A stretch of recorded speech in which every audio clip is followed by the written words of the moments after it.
Now, my guest today is Abby Bishop from Ride for Refugees. Welcome, Abby.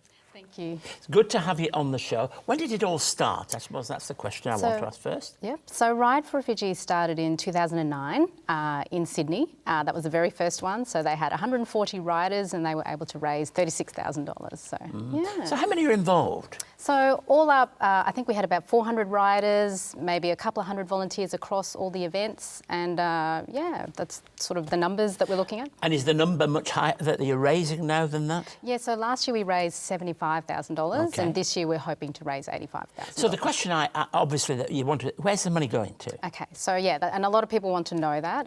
So the funds that we raise, they go to support the projects, people working with refugees on the front line.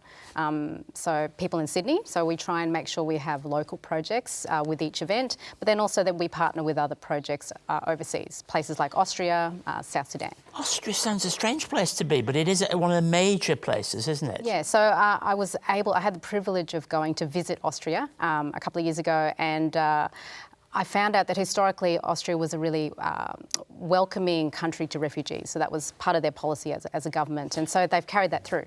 Possibly Germany, Austria, after all the traumas of past years, have become one of those very welcoming places now. Tell me, because this is a fact that is shocking, really. How many refugees are there in the world? Yeah, okay, so the latest stats from UNHCR are that there are 70.8 million displaced. Million, not thousands? No, millions. Displaced globally. So yeah, so to give you an idea, because that's just mind-blowing, that's 1 in every 113 people living today. So when you look at a crowd walking up Pitt Street in Sydney or in Melbourne or one of our cities, you'd just be able to see lots of people if it was part of a number.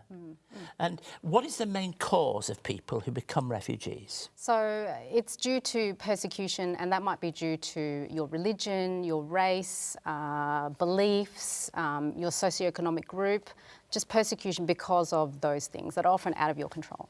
So as a Christian, you're concerned about this because you know that it's not right for anybody, irrespective of their religious background, to be rejected or persecuted in any way? That's right. Yes, yeah, because God has created each one of us as a human being, and we live in this world, and you know, to have hope is part of what keeps us going as a human being. And to have that removed because of what you believe or where you were born or your social standing, what a terrible place to be in. And many come, of course, from Sudan into Australia, and many of those are from Christian backgrounds, and they have felt persecuted. That's right. Other parts. What other countries are? Other countries. So Syria, obviously, especially in 2016 with the Syrian crisis and the war that was going on, a lot of people had to leave due to the war or just because they might have been Christian, so, you know, persecution because of that.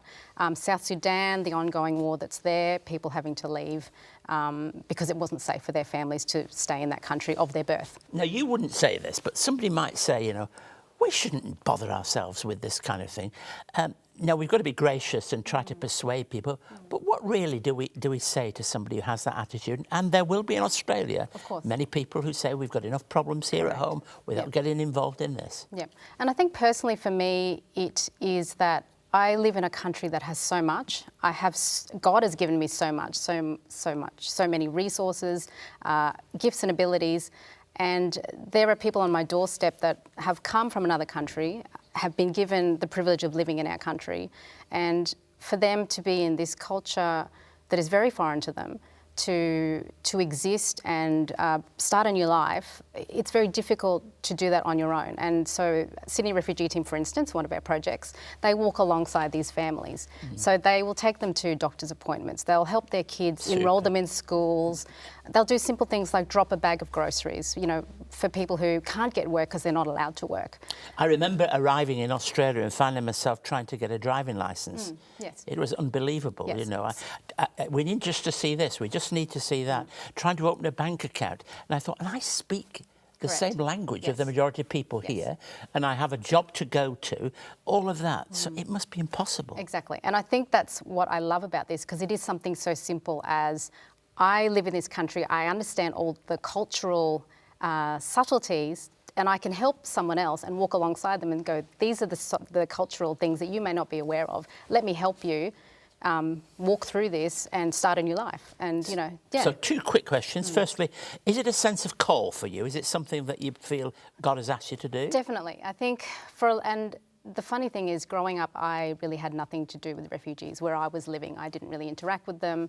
But then gradually, along the lines, you know, especially with the Syrian crisis, I think God started working in my heart and going, you know, there is this group of people, and it is such a massive issue, but what can I do right here, right now? And so, you know, before I started running Ride, we got involved as a family. And finally, on the screen is for us now the details. Can people easily sign up and become part of this program? Yes, just Google Ride for Refugees and you'll find out all the information you need and to get involved. Yeah, easy.